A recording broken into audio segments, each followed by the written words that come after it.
ഓം ശ്രീ സായിരാം. എല്ലാവർക്കും നമസ്കാരം.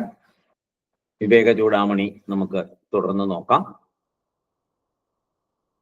സദാശിവസമാരംഭാം ശങ്കരാചാര്യമധ്യമാം അസ്മദാചാര്യപര്യന്താം വന്ദേ ഗുരുപരമ്പരാം. കഴിഞ്ഞ ദിവസം നമ്മൾ നോക്കാൻ തുടങ്ങിയ ശ്ലോകം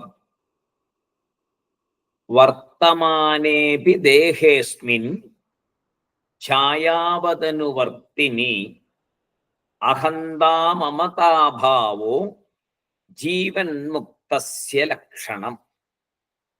വർത്തമാനേപി ദേഹേസ്മിൻ ഛായാവതനുവർത്തിനി അഹന്താമമതാഭാവോ ജീവന്മുക്തസ്യ ലക്ഷണം. ആ ശ്ലോകമാണ് നോക്കാൻ തുടങ്ങിയത്. ജീവൻ മുക്തൻ എന്ന് നമ്മൾ പറയുമ്പോൾ ജീവനോടെ ഇരിക്കുന്ന ഒരു മുക്തനായ മനുഷ്യൻ എന്നർത്ഥം. ജീവനോടെ ഇരിക്കുക എന്ന് പറയുമ്പോൾ എന്താണ്? സാധാരണ ശ്വാസോച്ഛ്വാസം ഉണ്ടായിരിക്കും, ശരീരത്തിന് ചൂടുണ്ടായിരിക്കും, പ്രാണൻ ശരീരത്തിലുണ്ട്, ആ ഒരവസ്ഥ. അപ്പോൾ മനസ്സുണ്ട്, ഇന്ദ്രിയങ്ങളൊക്കെ ഉണ്ട്, ഇതെല്ലാം പ്രവർത്തിച്ചു കൊണ്ടിരിക്കുന്നുണ്ട്. അപ്പോഴാണ് ജീവനുള്ള ആള് എന്ന് പറയുന്നത്. അപ്പോ മുക്തൻ എങ്ങനെയാണ്? അപ്പൊ മുക്തനായ ശേഷവും ഈ സംഗതികളൊക്കെ ഉണ്ട് എന്ന് പറയുമ്പോൾ എന്താണ് ഈ മുക്തനാകല്? അതിനെ നമ്മൾ നേരത്തെ പഠിച്ചു. മനസ്സിലെ സംതൃപ്തിയാണ് ആ മുക്തൻ എന്നുള്ള വാക്കിന്റെ സാരമായിട്ട് വരുന്നത്. ജീവൻ മുക്തനായ ശേഷം ആ ആള് ശരീരം, മനസ്സ്, ഇന്ദ്രിയങ്ങൾ ഇവയെല്ലാം ഒരു നിഴലിന് സമമായിട്ടാണ് അദ്ദേഹം കാണുന്നത്, കൊണ്ടു നടക്കുന്നത്.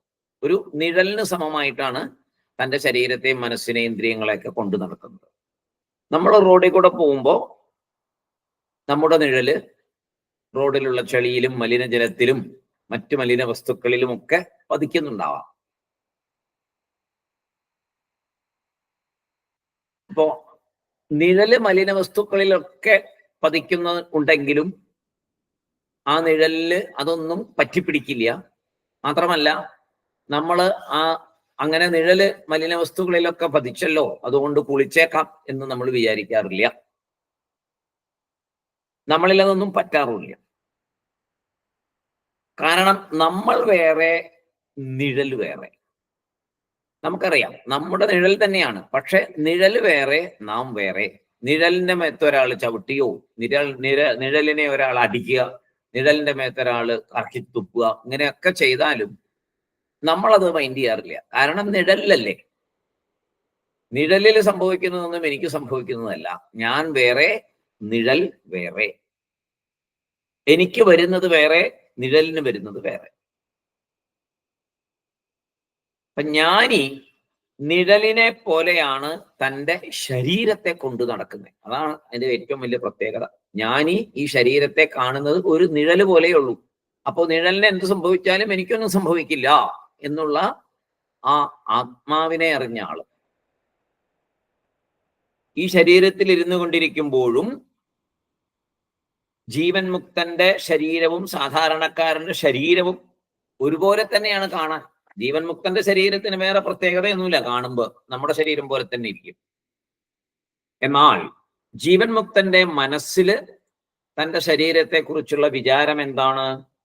അദ്ദേഹം തൻ്റെ ശരീരത്തെ ഒരു നിഴല് പോലെ മാത്രമേ കാണുന്നുള്ളൂ.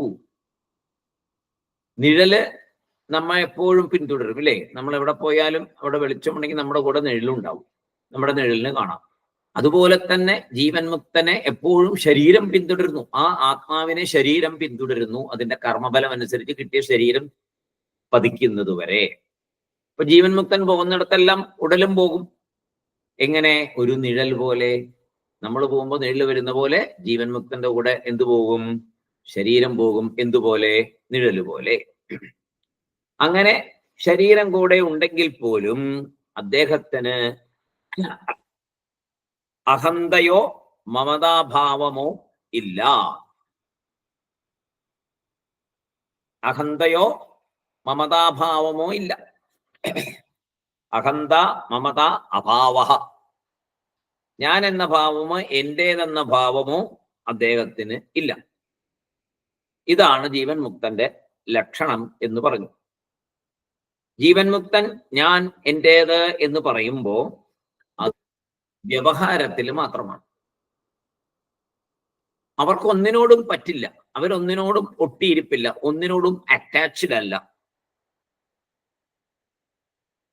ഞാൻ എന്ന് എന്റേതെന്നുള്ള ഭാവമൊന്നും അവർക്കില്ല. ഇവരെ ശരീരം അവരെ പിന്തുടരുന്നു, നമ്മൾ ശരീരത്തെ പിന്തുടരുന്നു. അതാണ് രണ്ടു പേരും തമ്മിലുള്ള വ്യത്യാസം. അവർക്ക് ശരീരം ഒരു നിഴല് പോലെ മാത്രമാണ്. അപ്പൊ നമ്മൾ ഈ നോക്കുന്ന ശ്ലോകങ്ങളിൽ ജീവൻ മുക്തന്റെ ലക്ഷണങ്ങളുണ്ട്.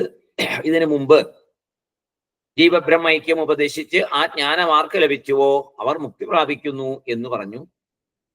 അവിടെ ഒരു പദം ജീവൻ മുക്തി എന്ന്, ജീവനോടെ ഇരിക്കുമ്പോൾ തന്നെ മുക്തി ലഭിച്ചവർ എന്നാണ് പദം. മനസ്സിലെ നിറവില്ലായ്മയിൽ നിന്ന് സ്വതന്ത്രമായുക, അതായത് പൂർണ്ണ സംതൃപ്തിയെ മനസ്സിൽ കൊണ്ടുവരിക. അങ്ങനെയുള്ളവർക്ക് പ്രപഞ്ചം വിസ്മൃതപ്രായ എന്നാണ്. പ്രപഞ്ചം അവർക്ക് വിസ്മൃതപ്രായ. എന്താണ് അങ്ങനെ പറഞ്ഞാൽ? ഈ ലോകത്തെ അവര് മറന്നതിന് തുല്യമായിട്ടാണ് അവർ ജീവിക്കുന്നത്. അവർ ഈ ലോകത്തെ മറന്നു ജീവിക്കുന്നു. പിന്നീട് പറഞ്ഞു വർത്തമാനേ അഭിദേഹേ എന്ന് പറഞ്ഞു. ശരീരത്തിൽ ഇരിക്കുമ്പോഴും ഛായാവതനുവർത്തിനി, ശരീരം അവർക്ക് എങ്ങനെയിരിക്കുന്നു? ഛായാവത്ത്, ഈ ശരീരം നിഴൽ പോലെ അവരെ പിന്തുടരുന്നു. ജീവൻ മുക്തന്മാർ ശരീരത്തെ നിഴൽ പോലെ മാത്രമേ കാണുന്നുള്ളൂ. നിഴലിൽ അശുദ്ധം അഥവാ മാലിന്യം എന്നിവ വന്നാൽ അത് നമ്മെ ബാധിക്കുമോ? ഇല്ല. നിഴലിനെ ആരെങ്കിലും ഉപദ്രവിച്ചാൽ നമ്മെ ബാധിക്കുമോ? ഇല്ല. അങ്ങനെ നിഴൽ പോലെ ശരീരത്തെ കാണുമ്പോൾ എന്തുണ്ടാവും? അഹന്തയോ മമതയോ ഉണ്ടാവില്ല. അതിന്റെ രണ്ടിന്റെയും അഭാവഹ. ഞാൻ എന്ന അഹങ്കാരവും മമത എന്ന എന്റേത് എന്ന മമകാരവും ഇല്ല. ഇതാണ് ജീവൻ മുക്തന്റെ ലക്ഷണം. ഇനി അഹന്ത മമത അതെന്താണ് എന്ന് ആണ് വിശദമായിട്ടൊന്ന് നോക്കേണ്ടത്. ഈ സ്ഥൂല ശരീരത്തിൽ നമുക്ക് അഹം എന്ന ഭാവനയുണ്ട്, ഇല്ലേ? സ്ഥൂല ശരീരത്തിൽ നമുക്കെല്ലാം അഹം എന്ന ഭാവനയുണ്ട്. സൂക്ഷ്മ ശരീരത്തിലും ഉണ്ട്. പിന്നെ ഈ സ്ഥൂല ശരീരവുമായി ബന്ധപ്പെട്ടവയ്ക്ക് ആണ് നമ്മൾ എന്ത് പറയുന്നേ? എന്റേത് എന്റേത് എന്റേത് എന്ന് പറയുന്നത്. അങ്ങനെ ഒരു ബുദ്ധിയുണ്ട്, എന്റേത് എന്നൊരു ബുദ്ധി നമുക്കുണ്ട്. സ്ഥൂല ശരീരവുമായിട്ട് ബന്ധപ്പെട്ടതിനെയൊക്കെ നമ്മൾ എന്റേത് എന്നൊരു ബുദ്ധി ഉപയോഗിച്ച് പറയും. മമ അഹങ്കാരം സ്ഥൂല ശരീരം വരെ ചെല്ലും. അഹങ്കാരം എവിടെ വരെ ചെല്ലും? സ്ഥൂല ശരീരം വരെ ചെല്ലും.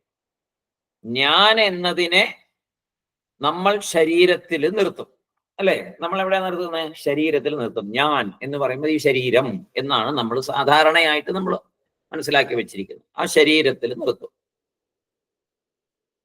ഉടലല്ലാത്ത ഒന്നിനെയും ഞാൻ എന്ന് പറയാറില്ല. നമ്മുടെ ഈ ഉടലിനെ ആണ് നമ്മളെല്ലാം ഞാൻ ഞാൻ ഞാൻ എന്ന് പറയുന്നത്. ഉടലല്ലാത്ത ഒന്നിനെയും നമ്മൾ ഞാൻ എന്ന് പറയാറില്ലല്ലോ. ഇത് പൊതുവായ അജ്ഞാനം. ഉടലല്ലാത്ത ഒന്നിനെയും ഞാൻ എന്ന് പറയാറില്ല, ഉടലിനെ ഞാൻ എന്ന് പറഞ്ഞുകൊണ്ടിരിക്കുന്നു. അത് പൊതുവായ ഒരു അജ്ഞാനമാണ്.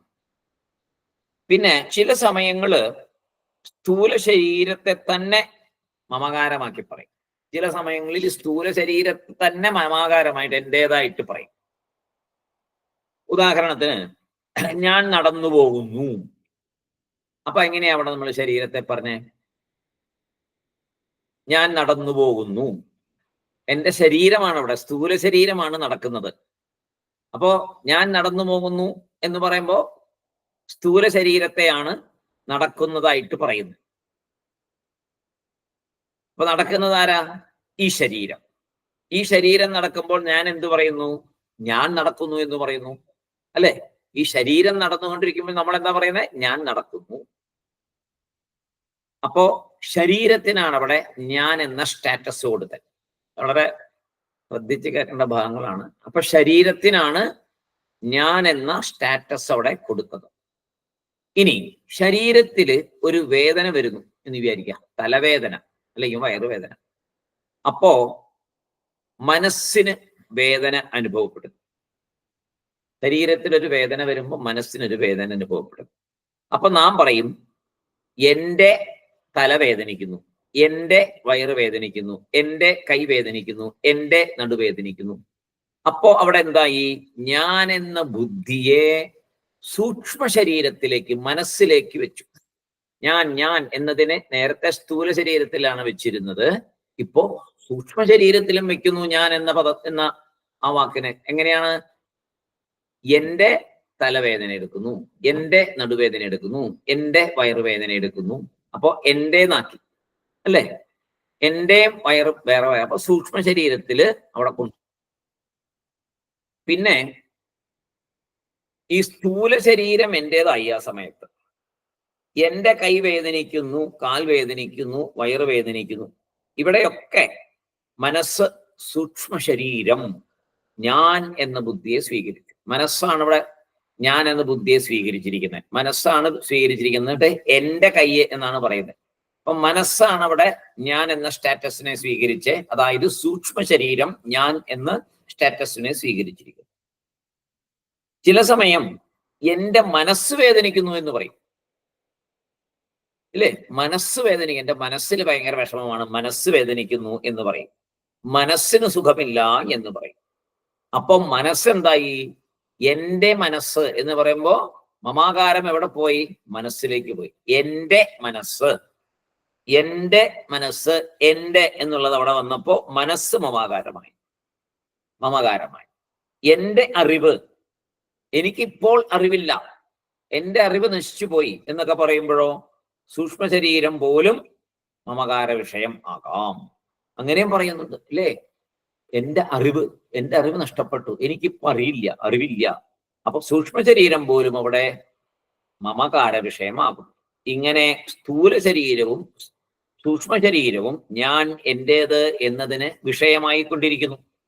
പുറത്തുള്ള വസ്തുക്കൾ എൻ്റേത് എന്നതിന് വിഷയമാകും അല്ലെ? പുറത്ത് കാണുമ്പോൾ എൻ്റെ കാറ്, എൻ്റെ വീട്, എൻ്റെ ബന്ധുക്കള്, അങ്ങനെ പുറത്തുള്ള വസ്തുക്കളെയൊക്കെ നമ്മൾ എൻ്റേതാക്കി മമാകാരത്തിൽ കൊണ്ടുവരും.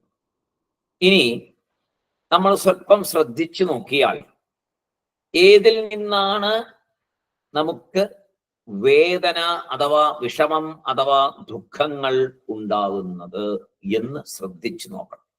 വളരെ വളരെ പ്രധാനപ്പെട്ട ഒരു ഭാഗമാണ് ആചാര്യസ്വാമികൾ ഇവിടെ പറഞ്ഞു തരുന്നത്. ഏറ്റവും പ്രധാനപ്പെട്ട ഒരു ഭാഗം.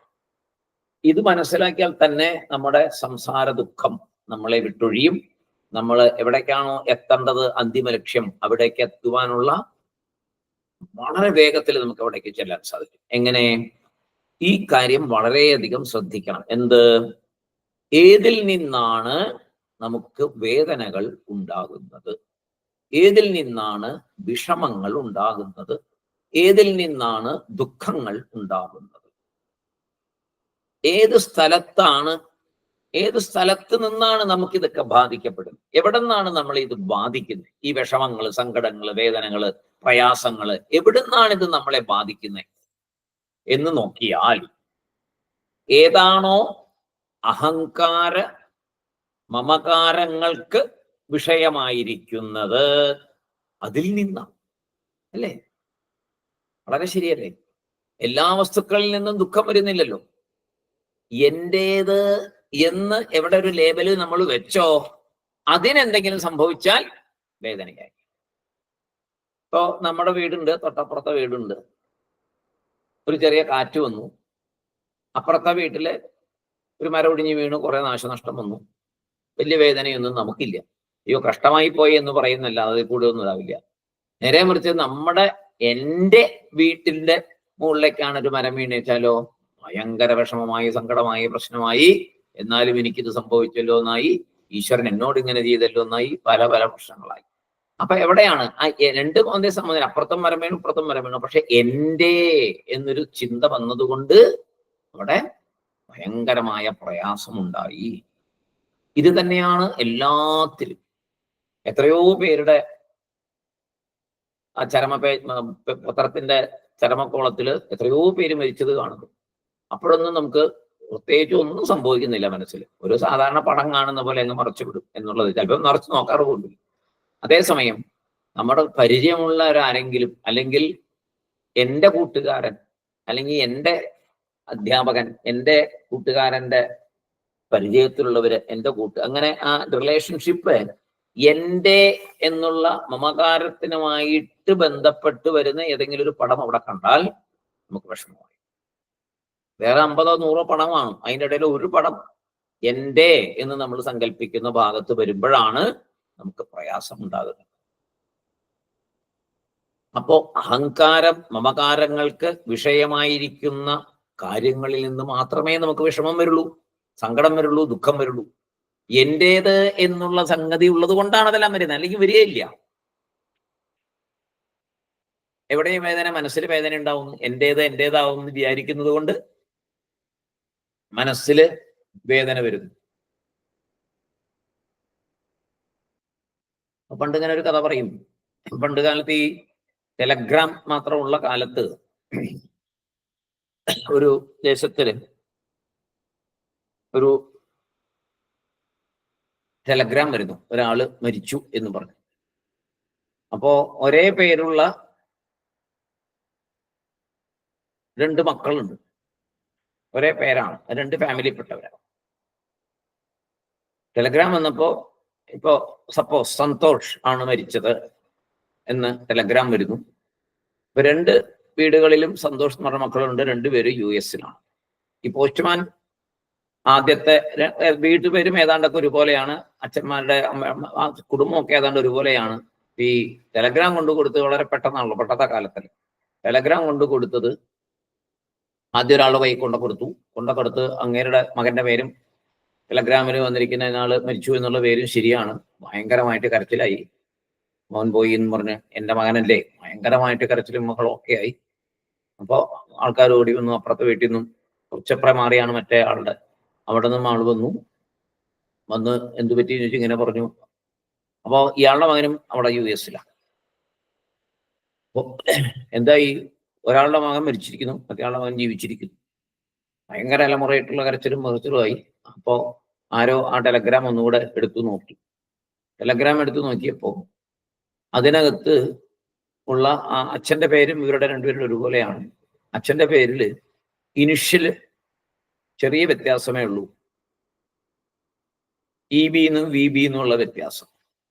അപ്പൊ ശരിക്കും അത് കൊടുക്കേണ്ടത് VB എന്നുള്ള ആളുടെ അടുത്തായിരുന്നു, കൊടുത്ത് EB എന്നുള്ള ആളുടെ അടുത്താണ്.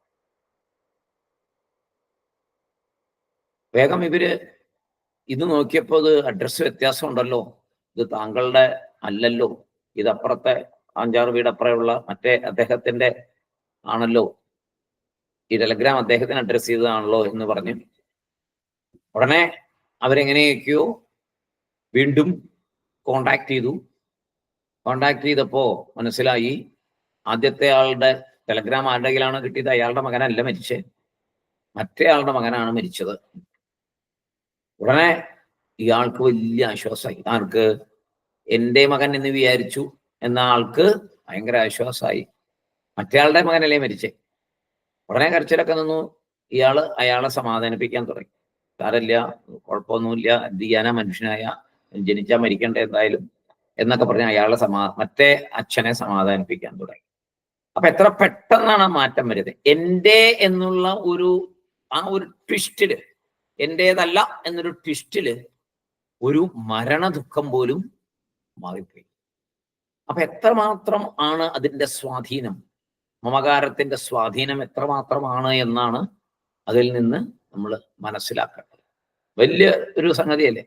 എത്രമാത്രം വലിയൊരു എന്താ പറയുക, മാനസികാവസ്ഥയിലാണ് വ്യത്യാസം വരുന്നത്.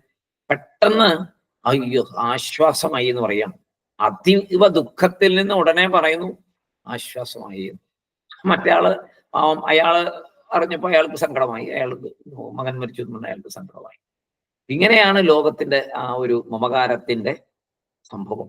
അപ്പൊ അതിനെ പതുക്കെ നീക്കിയാൽ മാത്രമേ നമ്മള് മനോവിഷമത്തിൽ നിന്ന് നമുക്ക് രക്ഷ നേടാൻ പറ്റൂ. മനോവിഷമത്തിൽ നിന്ന് രക്ഷ നേടാൻ ഒരു ബുദ്ധിമുട്ടുമില്ല. എന്താണ്? മമകാരം നീക്കിയാൽ മതി. എന്റേത് എന്ന് ഉള്ള ആ വിചാരത്തെ മാറ്റുക. അപ്പോ വലിയൊരു ഗുരുനാഥന്മാരോട് ഒരാൾ ചോദിച്ചു, അതെങ്ങനെ സാധിക്കും? എന്റേത് എന്ന് മാറ്റി കഴിഞ്ഞാൽ വേറൊരാളുടേത് എന്ന് പറയുമ്പോൾ അതും പ്രശ്നമാണ്. അങ്ങനെ പറയുമ്പോൾ നമുക്കത് അത് ബുദ്ധിമുട്ടാണ്. അങ്ങനെ പറയാൻ പറ്റില്ല. നമ്മൾ കഷ്ടപ്പെട്ട് സമ്പാദിച്ച് ഒക്കെ ഉണ്ടാക്കി നമ്മുടെ ബന്ധുക്കൾ ഇതൊക്കെ നമുക്ക് വേറൊരാളുടെ എന്ന് പറയാൻ പറ്റുമോ? അതെങ്ങനെയാ പറയണേ? അപ്പൊ എന്റേതെന്നല്ല പറഞ്ഞ പിന്നെ വേറൊരാളുടേതാവണ്ടേ? ആരുടെയെങ്കിലും ആകാതിരിക്കാൻ പറ്റത്തില്ലല്ലോ എന്ന് പറഞ്ഞ് ഒരിക്കലും അങ്ങനെ പറ്റില്ല എന്ന് പറഞ്ഞ് വാദിക്കുകയാണ് ഗുരുവിന്റെ അടുത്ത്. അപ്പൊ ഗുരു പറഞ്ഞു, ഈ കാണുന്നതെല്ലാം ആരുടെയാണെന്നാണ് നിങ്ങളുടെ വിശ്വാസം ചോദിച്ചു. അപ്പൊ പറഞ്ഞു, അത് അപ്പുറത്തത് ഇന്നാള് മേടിച്ചതാണ്, അതിനപ്പുറത്ത് വേറെ ആള് മേടിച്ചതാണ്, അതിനപ്പുറത്ത് വേറെ ആള് മേടിച്ചതാണ്. അങ്ങനെ പറഞ്ഞു. ശരി, അതിന് മുമ്പ് അത് ആരുടെയായിരുന്നു? അപ്പൊ അതിന് മുമ്പ് ആരുടെ ഉണ്ടായിരുന്നു? ഓർമ്മ വെച്ചു. അതിനു മുമ്പ് ആരുടെയായിരുന്നു? അറിയില്ല. അങ്ങനെ പുറകോട്ട് പോയി കഴിഞ്ഞാൽ ഒരു കാലത്ത് ഇതെല്ലാം ഒരു കാടായിരുന്നു, ഇവിടെ എങ്ങും മനുഷ്യവാസം പോലും ഇല്ലായിരുന്നു. ചോദിച്ചാൽ അതെങ്ങനെ ഉണ്ടായി? അതിപ്പോ ഈശ്വരൻ ഭൂമി സൃഷ്ടിച്ചപ്പോ എല്ലാം ഉള്ളതല്ലേ. അപ്പൊ ഇത് ആരുടെയാണ്? ആര് സൃഷ്ടിച്ചപ്പോഴാണ്? ഈശ്വരൻ സൃഷ്ടിച്ചപ്പോ. അപ്പൊ ഇതെല്ലാം ആരുടെയാണ്? ഈശ്വരന്റെയാണ്. അങ്ങനെ വിചാരിച്ചൂടെ നിങ്ങൾക്ക്? ഇപ്പൊ നിങ്ങളുടെ കയ്യിലിരിക്കണു എന്ന് മാത്രമേ ഉള്ളൂ. ഇത് ആരുടെയായിരുന്നു? ഇത് ആരുടെയാണ്? ഇത് ഈശ്വരന്റെയാണ്. ഇപ്പൊ നിങ്ങൾക്ക് കുറച്ചു കാലത്തേക്ക് നിങ്ങൾക്ക് തന്നിരിക്കുന്നു, അത്രയേ ഉള്ളൂ. എന്റേത് എന്ന് നിങ്ങൾ എന്തിനാ പറയുന്നത്? ഇത് ഈശ്വരന്റെയാണ്, എന്നെ ഏൽപ്പിച്ചിരിക്കുന്നു, എനിക്കിവിടെ താമസിക്കാൻ സൗകര്യം തന്നിരിക്കുന്നു എന്ന് മാത്രം വിചാരിച്ചാൽ മതി. അപ്പൊ എന്റേത് എന്നുള്ള ആ ചിന്ത പതുക്കെ പതുക്കെ മാറ്റിയെടുക്കാം. അതാണ് ഗുരു പറഞ്ഞ ഉപദേശം. വളരെ നല്ല ഉപദേശമല്ലേ? നമ്മൾ തന്നെ ആലോചിക്കുക, എല്ലാം എന്റേത് എന്ന് വിചാരിച്ചിരിക്കുന്നതുകൊണ്ടല്ലേ ഈ ദുഃഖം. എല്ലാം ഈശ്വരൻ തന്നത്, ഈശ്വരൻ എന്നെ ഏൽപ്പിച്ചിരിക്കുന്നു. എൻ്റെ കുഞ്ഞുങ്ങളുണ്ടായാൽ ദാ ഒരു ആത്മാവിനെ ഇവിടെ നോക്കാൻ ഏൽപ്പിച്ചിരിക്കുന്നു. ആരൊക്കെയാണോ ബന്ധുക്കൾ അവരെയൊക്കെ ഭഗവാൻ നോക്കാൻ ഏൽപ്പിച്ചിരിക്കുന്നു. എന്നെയും ആരാ നോക്കുന്നത്? ഈശ്വരനാണ് നോക്കുന്നത്. എന്റെ ശ്വാസോച്ഛ്വാസത്തെ നിയന്ത്രിക്കുന്നത് ആരാണ്? ഈശ്വരനാണ്. എന്റെ പ്രാണനെ നിയന്ത്രിക്കുന്നത് ആരാണ്? ഈശ്വരനാണ്. എന്റെ ഇന്ദ്രിയങ്ങളെ നിയന്ത്രിക്കുന്നത് ആരാണ്? ഇന്ദ്രിയങ്ങൾക്ക് പ്രവർത്തിക്കാനുള്ള ശക്തി കൊടുക്കുന്നത് ആരാണ്? ഈശ്വരനാണ്. അപ്പൊ പിന്നെ എന്റേത് എന്ന് ഞാൻ എന്തിനഭിമാനിക്കണം? എന്റേത് എന്ന് അഭിമാനിച്ചാൽ ഇപ്പോ കണ്ണ് കാണാണ്ടായി പെട്ടെന്ന്. എന്റെ കണ്ണ് എനിക്കങ്ങനെ നേരെയാക്കി എടുക്കാൻ പറ്റില്ലല്ലോ. എന്റെ പറ്റാത്ത അത് എന്റേത് എന്ന് പറയാനുള്ള ഉടമസ്ഥാവകാശം ഒന്നും ഇല്ല അതിനകത്ത്. അത് ഈശ്വരൻ്റെതാണ്. ഈശ്വരൻ നിശ്ചയിക്കുമ്പോൾ അത് പ്രവർത്തിക്കും. ഈശ്വരൻ വേണ്ടെന്ന് വിചാരിക്കുമ്പോൾ പ്രവർത്തിക്കത്തില്ല. അങ്ങനെ നോക്കി വരുമ്പോ എന്റേത് എന്നുള്ളതിനെ പതുക്കെ പതുക്കെ മനസ്സിൽ നിന്ന് മാറ്റിയാൽ ഈ ലോകത്തിലെ സകല ദുഃഖങ്ങളിൽ നിന്നും മോചനം കിട്ടും. സംശയമൊന്നുമില്ല. പ്രത്യേകിച്ച് നമ്മളെ പോലെ പ്രായമായവര് ഇനിയെങ്കിലും എന്റേത് എന്നുള്ള വിചാരത്തെ ഒഴിവാക്കണം. ഇനി വലിയ ബുദ്ധിമുട്ടാണെങ്കിൽ മറ്റുള്ളവരുടെ പേരിലേക്ക് ആക്കി വെക്കുക. ഇനി അങ്ങനെ ഉണ്ടല്ലോ, ലൗകികമായിട്ട് ചിന്തിക്കുമ്പോൾ വലിയ ബുദ്ധിമുട്ടാണ്, അങ്ങനെയൊന്നും ചിന്തിക്കാൻ പറ്റില്ല എന്ന് പറയുമ്പോൾ ശരി, മറ്റുള്ളവർക്ക് കൊടുത്തേക്ക്. എന്റേത് എന്നുള്ളത് ഉപേക്ഷിച്ചേക്കുക. അങ്ങനെയും ചെയ്യാലോ. വീടൊക്കെ കുട്ടികളുടെ പേര് എഴുതി വെക്കുകയോ വേറെ ആരെങ്കിലും ചെയ്യോ. അപ്പൊ ഭയമാണ്, നാളെ എന്ത് സംഭവിക്കും, നമ്മളെ ഇറക്കി വിട്ടാലോ, ഇങ്ങനെയുള്ള പല പല പ്രശ്നങ്ങളും വരും. അപ്പോ ഈശ്വരനിൽ വിശ്വാസമില്ല. വായ കയറി ഈശ്വരന് ഭക്ഷണം തരാൻ അറിയാം. ലോകത്തിലെ സകലമായ ജീവികളെയും സംരക്ഷിക്കുന്ന ഈശ്വരനാണ്. എന്നെയും ഈശ്വരൻ സംരക്ഷിക്കും, ഒരു സംശയവും വേണ്ട എന്ന് വിചാരിക്കാത്തത് എന്തേ? അപ്പൊ ഞാൻ തന്നെ വേണം എന്നെ കാക്കാൻ എന്നൊരു തോന്നലുണ്ട് അല്ലേ? പണ്ട് ആണ്ട് പറയും, തനിക്ക് താനും പെരയ്ക്ക് തോന്നുന്നു. അതൊന്നും അങ്ങനെയൊന്നും അല്ല. അതൊക്കെ പഴഞ്ചൊല്ല് പറയുമ്പോ പറയാന്നുള്ളത്. ഈശ്വരനാണ് എല്ലാവരെയും സംരക്ഷിക്കുന്നത്. ഭഗവത് കാരുണ്യം കൊണ്ടാണ് നമ്മളെല്ലാം ജീവിക്കുന്നത് അല്ലേ? എത്ര പേര് മരിക്കുന്നു സ്വട്ടപ്പന്ന് ഒന്നും അറിയാതെ പറഞ്ഞുകൊണ്ടിരിക്കുമ്പോൾ മരിക്കുന്നുണ്ട്. എത്ര ഭരണങ്ങൾ ഇപ്പൊ കണ്ടുകൊണ്ടിരിക്കും. ഇപ്പൊ പ്രത്യേകിച്ചും ഒട്ടും പ്രതീക്ഷിക്കാതെ കുഞ്ഞു പിള്ളേർക്ക് വരെ ഹാർട്ട് അറ്റാക്ക്.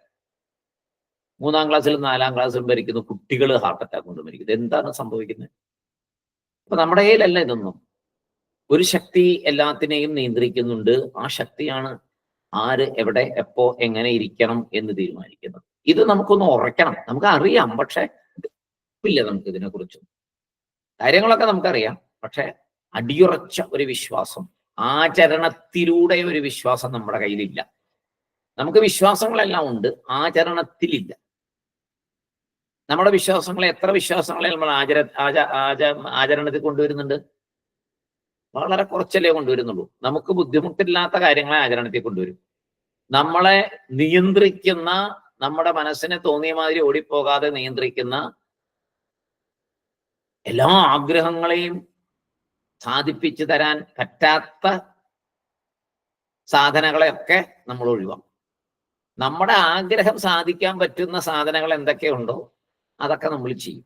നമുക്ക് കൂടുതൽ പ്രയാസം വരുന്ന പോലെ അച്ചടക്കത്തോടു കൂടിയുള്ള സാധനം, അത്ര പറഞ്ഞു, അച്ചടക്കം പോലും നമുക്ക് സാധ്യമല്ല. എന്തച്ചടക്കം? സ്പിരിച്വലിയുള്ള അച്ചടക്കങ്ങൾ. നമ്മൾ നേരത്തെ കുറെ പഠിച്ചിട്ടുണ്ട് അതൊക്കെ. അതൊന്നും നമുക്ക് പ്രാവർത്തികമാക്കി ആചരണത്തിൽ കൊണ്ടുവരാൻ നമുക്ക് പറ്റുന്നില്ല. അതാണ് നമ്മുടെ പരാജയവും. അതുകൊണ്ടാണ് ഈ മനുഷ്യജന്മം കിട്ടിയിട്ടും എത്തേണ്ട സ്ഥലത്ത് ആ ജീവൻ മുക്ത അവസ്ഥയിലേക്ക് എത്താതെ നമ്മൾ പോകുന്നത്. കാരണം മനസ്സ് പൂർണ്ണമാകുന്നില്ല. പൂർണ്ണമാകാത്തതിന്റെ കാരണം ഈ പറഞ്ഞ തന്നെ അഹങ്കാരവും മമകാരം. മമകാരം പോയാൽ തന്നെ ഒരുപാട് രക്ഷപ്പെട്ടു. പിന്നെ അഹങ്കാരം പോകാൻ വലിയ ബുദ്ധിമുട്ട് വരില്ല. മമകാരമാണ് അഹങ്കാരത്തെ പിടിച്ചു നിർത്തുന്നത്. അഹങ്കാരം കൊണ്ട് മമകാരം ഉണ്ടാവും. അപ്പൊ മമകാരത്തെ നീക്കാൻ പറ്റിയാൽ അഹങ്കാരം പതുക്കെ തല താത്തും. അപ്പോ ഏതിൽ നിന്നാണ് വിഷമം ഉണ്ടാകുന്നത്, ഏതിൽ നിന്നാണ് സങ്കടം ഉണ്ടാകുന്നത്, ഏതിൽ നിന്നാണ് ദുഃഖം ഉണ്ടാകുന്നത് എന്ന് കണ്ടാൽ നമ്മുടേത്, എന്റേത് എന്റേത് എന്റേത് എന്ന് വിചാരിക്കുന്ന കാര്യങ്ങളിൽ നിന്ന് മാത്രമേ ദുഃഖമുള്ളൂ.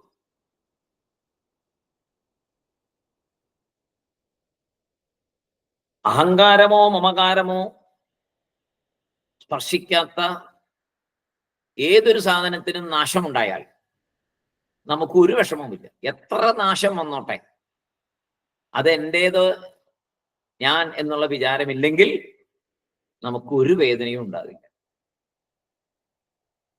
എന്റേത് എന്ന് വിചാരിക്കുന്ന വസ്തുക്കളുടെയോ മനുഷ്യരുടെയോ മറ്റു ജീവികളുടെയോ നാശം നമ്മളെ വല്ലാതെ വേദനിപ്പിക്കും.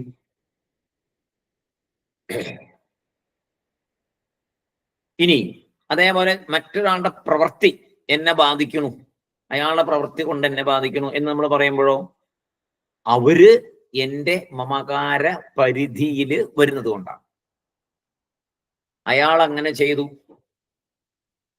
എന്നോട് എന്തായാലും അങ്ങനെ ചെയ്തു എന്ന് തോന്നിയിരിക്കുന്നതുകൊണ്ടാ. എന്നോട് അങ്ങനെ ചെയ്തല്ലോ എന്ന്, എന്നോട് അങ്ങനെ പെരുമാറുണ്ടായിരുന്നു എന്ന് പറയുന്നോണ്ടാ. എൻ്റെ മമകാരത്തിന്റെ ലിസ്റ്റിൽ അയാളും കൂടെ ഉള്ളത് കൊണ്ടാ, അല്ലെങ്കിൽ അങ്ങനെ വരില്ല.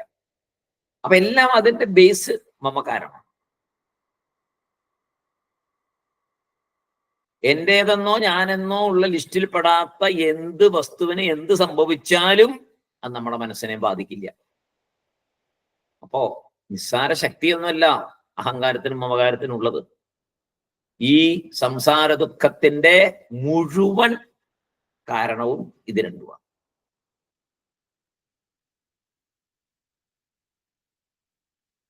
ഇനി ഈ ശരീരം തന്നെ ഞാൻ എന്റേത് എന്നതിൽ നിന്ന് മോചിപ്പിക്കപ്പെട്ടാലോ? ഈ ശരീരം എന്റേത് എന്ന് വിചാരിക്കുന്നുണ്ടല്ലോ. ഇപ്പോ ഈ ശരീരം പോലും എന്റേതല്ല, ഈശ്വരൻ തന്നിട്ടുള്ളതാണെന്ന് വിചാരിച്ചാലോ? ഈ ശരീരത്തിലെ മനസ്സിനും ബുദ്ധിക്കും വരുന്ന വിഷമങ്ങൾ, വേദനകൾ, അശുഭങ്ങൾ എന്നെ ബാധിക്കില്ല. വലിയ മഹാന്മാരൊക്കെ അങ്ങനെയാണ്. അവരെന്താ വിചാരിച്ചിരിക്കണേ? എന്റെ കർമ്മഫലം കൊണ്ടുണ്ടായി, ഓക്കെ, അത് എന്റെ സമയം കഴിയുമ്പോൾ അത് പോവും. എന്തെങ്കിലും വേദന വന്നാലോ? പൂർവ്വജന്മങ്ങളെ കർമ്മങ്ങൾ കൊണ്ടുണ്ടായി, അത് എന്നെ ബാധിക്കുന്നില്ല. ഞാൻ ആത്മാവെന്ന് തിരിച്ചറിയുന്നു, ഇത് ശരീരമാണ്, ഈ ശരീരത്തിന് എന്തെങ്കിലും സംഭവിച്ചോട്ടെ, അതെന്നെ ബാധിക്കില്ല. അപ്പൊ അവിടെ മമകാരത്തെ മാറ്റാണ്. ശരീരത്തിൽ നിന്നും പോലും മമകാരത്തെ, അഹങ്കാരത്തെ മാറ്റുമ്പോ ശരീരത്തിനുണ്ടാകുന്ന വേദനകളും അശുഭങ്ങളും മറ്റും അതുപോലും ഇവരെ ബാധിക്കില്ല. അതാണ് ജീവൻ മുക്തന്റെ പ്രത്യേകത. അപ്പൊ ജീവൻ മുക്തൻ ഏതു തരം നിലയിലാണ്? തൻ്റെ ശരീരത്തില് ഞാൻ എന്ന ഭാവനയോ ശരീരവുമായി ബന്ധപ്പെട്ട് എന്റേത് എന്ന ഭാവനയോ അദ്ദേഹത്തിനില്ല. ജീവൻ മുക്തന് ശരീരത്തില് ഞാൻ എന്ന ഭാവമില്ല, ശരീരവുമായി ബന്ധപ്പെട്ട ഒന്നിലും എന്റേത് എന്ന ഭാവവും ഇല്ല. ഭാവനയിൽ നിന്ന് മോചിതനായി. അപ്പോ ഭാവനയാണ് ദുഃഖ കാരണം. ശരീരം അവിടെ ഉണ്ട്, മനസ്സവിടെ ഉണ്ട്, എല്ലാം അവിടെ ഉണ്ട്. ആരാണ് ദുഃഖം തരുന്നേ? ഭാവന. എന്ത് ഭാവന? എന്റേത്, ഞാൻ എന്ന ഭാവനകൾ. ശരീരത്തെ ഞാൻ എന്ന് ഭാവിക്കുകയും ശരീരവുമായിട്ട് ബന്ധപ്പെട്ടതിനെല്ലാം എന്റേത് എന്ന് ഭാവിക്കുകയും ചെയ്യുന്ന ആ ഭാവനയാണ് സമസ്ത ദുഃഖങ്ങൾക്കും കാരണം. ജീവൻ മുക്തൻ എന്ത് ചെയ്യും? എല്ലാവരും നിഴല് പോലെ, ശരീരത്തെ നിഴല് പോലെയാ കാണുന്നത്. ഒരു പ്രശ്നമില്ല. അവിടെ എന്ത് സംഭവിച്ചാലും ജീവൻ മുക്തന്റെ പ്രശ്നം. കാരണം അഹം ബ്രഹ്മാസ്മി, അഹം ബ്രഹ്മാസ്മി, എന്നെ ഇതൊന്നും ബാധിക്കില്ല. എത്രയോ ജന്മങ്ങളായി ഞാൻ ഇങ്ങനെ തന്നെ പല ശരീരങ്ങളും വന്ന് കാണാം. ഇനി ഏതായാലും എനിക്ക് ഈ ശരീരം വേണ്ട, ഞാൻ പൂർണ്ണത്രം തൃപ്തനാണ്, എനിക്കൊരാഗ്രഹവും ബാക്കിയില്ല. ഇവിടെ ഈ ശരീരത്തിന് നടക്കുന്നതൊക്കെ നടന്നോട്ടെ, അതൊന്നും എന്നെ ബാധിക്കില്ല എന്ന് ഞാൻ ആത്മാ എന്ന് തിരിച്ചറിഞ്ഞിരിക്കുന്നു. ജീവബ്രഹ്മ ഐക്യത്തെ മനസ്സിലാക്കിയിരിക്കുന്നു.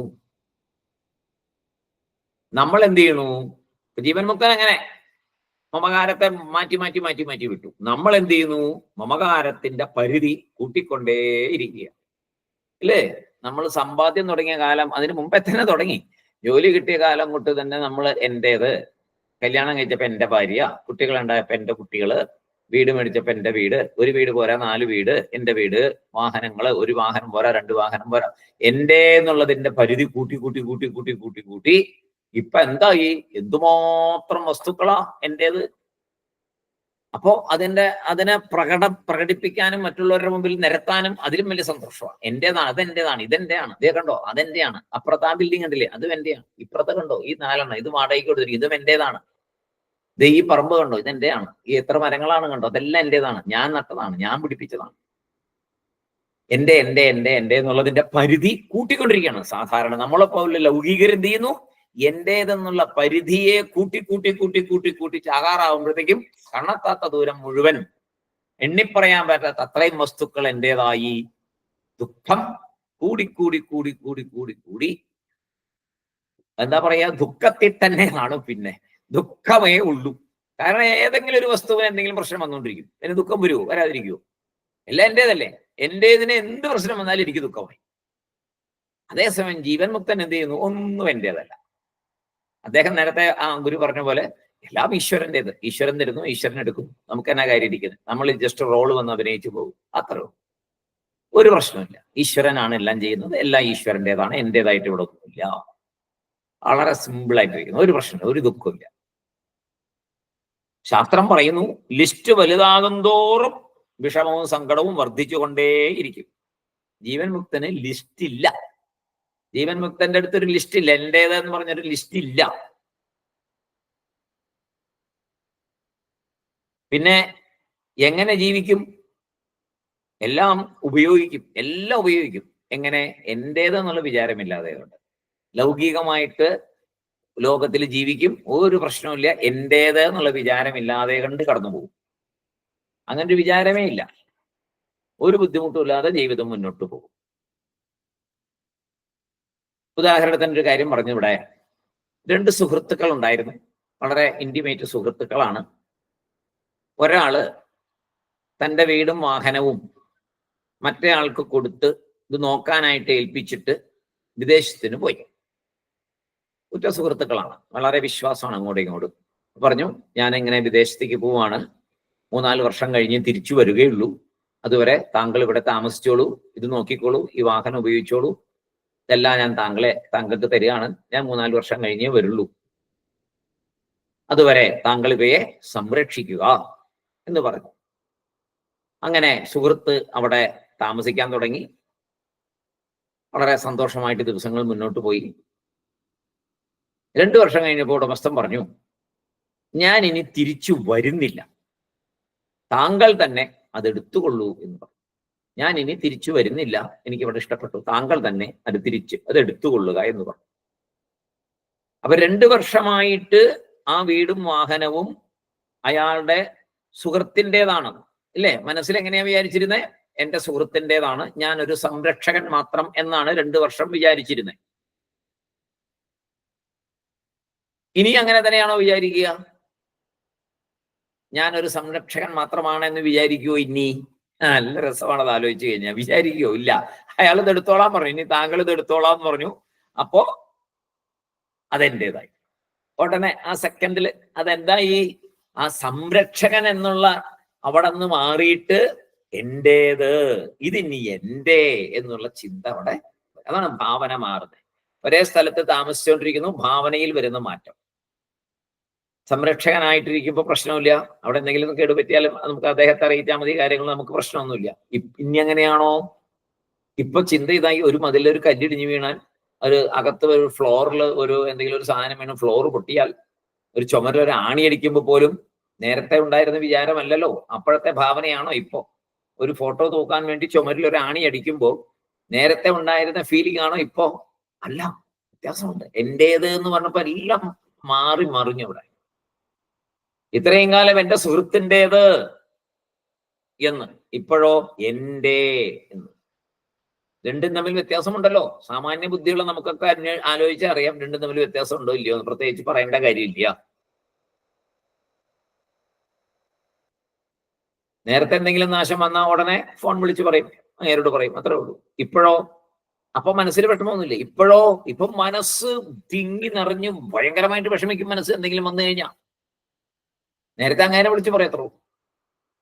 അവിടെയാണ് ആ ഭാവനയുടെ വ്യത്യാസം വരുന്നത്. ഒന്നും സംഭവിച്ചിട്ടില്ല, സിറ്റുവേഷൻസ് ഒക്കെ സെയിം, എല്ലാം ഓക്കെ.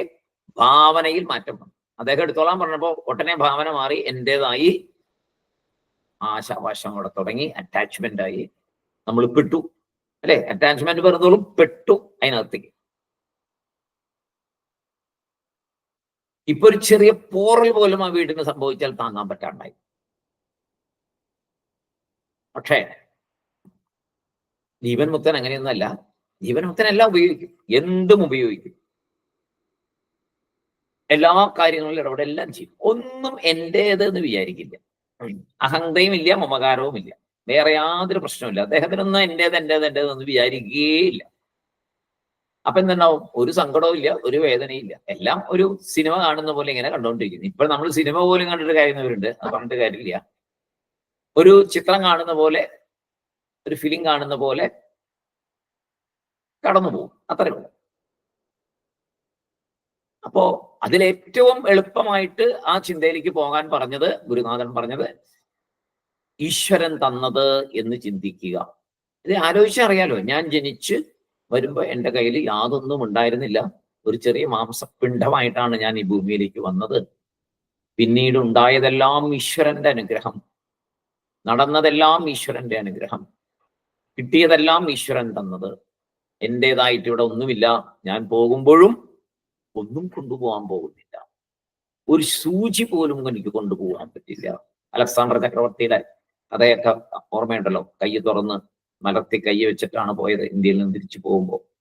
ഇന്ത്യൻ സന്യാസിമാര് പഠിപ്പിച്ച പാഠം, ഒന്നും കൊണ്ടുവന്നിട്ടില്ല, നിനക്കൊന്നും കൊണ്ടുപോകാനും സാധിക്കില്ല. നീ എത്ര ചക്രവർത്തിയായിട്ട് എന്ത് കാര്യം? നീ എത്ര രാജ്യം വെട്ടിപ്പിടിച്ചിട്ട് എന്ത് കാര്യം? എത്ര ധനം നീ സൂക്ഷിച്ചിട്ട് എന്ത് കാര്യം? നിനക്ക് കൊണ്ടുപോകാൻ പറ്റുമോ? പറ്റുകയില്ല. അപ്പൊ പിന്നെ എന്തിന് എന്റേതെന്ന് വിചാരിക്കണം? ജീവൻ മുക്തനായിട്ടിരിക്കാൻ മേലെ, സന്തോഷമായിട്ടിരിക്കാൻ മേലെ. അവസാന സമയം ബെഡേ കിടക്കുമ്പോഴും, എണീക്കാൻ വയ്യാതെ കിടക്കുമ്പോഴും, കാലനക്കാൻ വയ്യാതെയും കയ്യനക്കാൻ വയ്ക്കുമ്പോഴും, കണ്ണ് കാണാത്തപ്പോഴും, ചെവി കേൾക്കാത്തപ്പോഴും എന്തിനെന്റേതെന്ന് വിചാരിക്കുന്നു? സുഖമായിട്ട് മരിക്കാൻ മേലെ. എന്റെ ഒന്നും നഷ്ടപ്പെടണമെന്ന് വിചാരിക്കൊണ്ട് മരിക്കേണ്ട കാര്യമില്ലല്ലോ.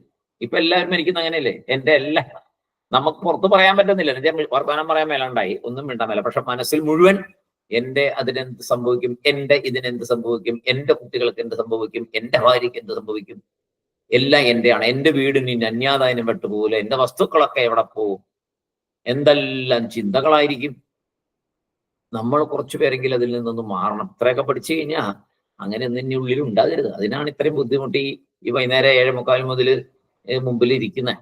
എത്ര ബുദ്ധിമുട്ടിയായിരിക്കുന്ന എല്ലാവരും. കുറച്ചു പേർക്കെങ്കിലും നമുക്ക് ആ പ്രയോജനം കിട്ടണം. എന്റേത് എന്നുള്ളതിനെ പതുക്കെ പതുക്കെ എടുത്ത് കളയണം. ഏറ്റവും എളുപ്പം അതിനെ ഈശ്വരൻ തന്നതാണെന്ന് വിചാരിക്കുക, ഈശ്വരന്റെ ഓണർഷിപ്പ് ഈശ്വരന് കൊടുക്കുക. നമ്മളൊരു വാടകക്കാരനായിട്ട് ഇരുന്നേക്കുക, അത്രേ ഉള്ളൂ. എല്ലാം ഭഗവാന്റെ, നമ്മുടേതായിട്ടൊന്നുമില്ല. ഏറ്റവും എളുപ്പമല്ലേ? ഭഗവാൻ സമർപ്പിക്കുക, ഭഗവാന്റേതല്ലേ? അങ്ങനെ തന്നെയാണല്ലോ. ഇനി അല്ലാത്തൊരു കാര്യമില്ല, അങ്ങനെ തന്നെയാണ്. ഓണർഷിപ്പിനെ നമ്മൾ നമ്മുടേതായി വെച്ചിരിക്കുന്നു, തെറ്റല്ലേ? എനിക്ക് ഉപയോഗിക്കാൻ തന്നിരിക്കുന്നതാണ് ഭഗവാൻ. കുട്ടികളെ തന്നിരിക്കുന്നത് എനിക്ക് സന്തോഷിക്കാനായിട്ട്, എനിക്ക് അവരെ ലാളിക്കാനായിട്ട്.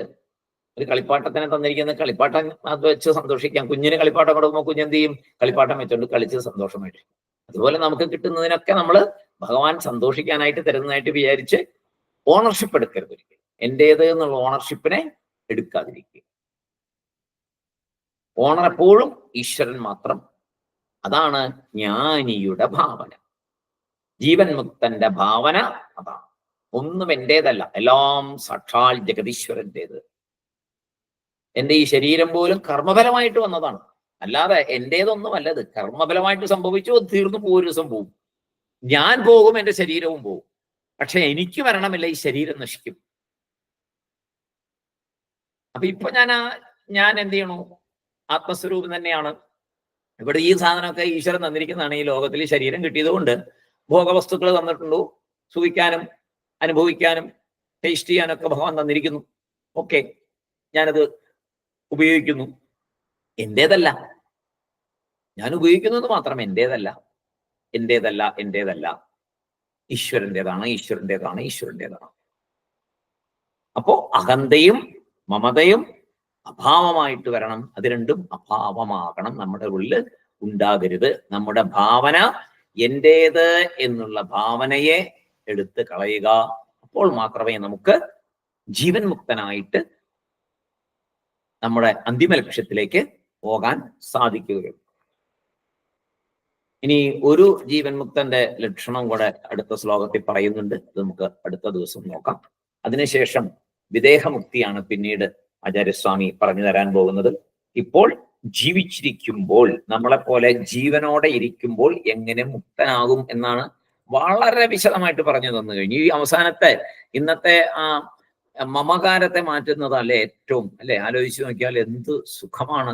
അങ്ങനെ ഒന്ന് നീങ്ങി കിട്ടിയാൽ നമുക്ക് പരിശ്രമിക്കാം. മാക്സിമം നമുക്ക് ഭഗവാനോട് തന്നെ പ്രാർത്ഥിക്കാം. മനസ്സിലെ എന്റേത് എന്ന ആ അടിയുറച്ച ആ ഭാവത്തെ മാറ്റി എല്ലാം ജഗതീശ്വരൻ്റേത് എന്ന ഭാവത്തിലേക്ക് വരാൻ എന്നെ ഭഗവാൻ തന്നെ അനുഗ്രഹിക്കണമേ എന്ന് പ്രാർത്ഥിച്ചുകൊണ്ട് നമുക്ക് ഇന്നത്തെ ഇതിവിടെ പരിസമാപ്തിക്കാം.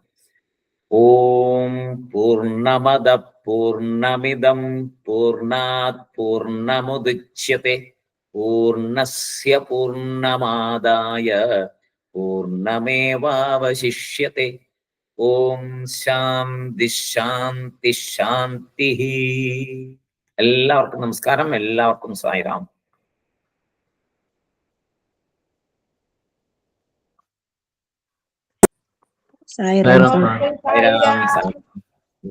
സായിരാം.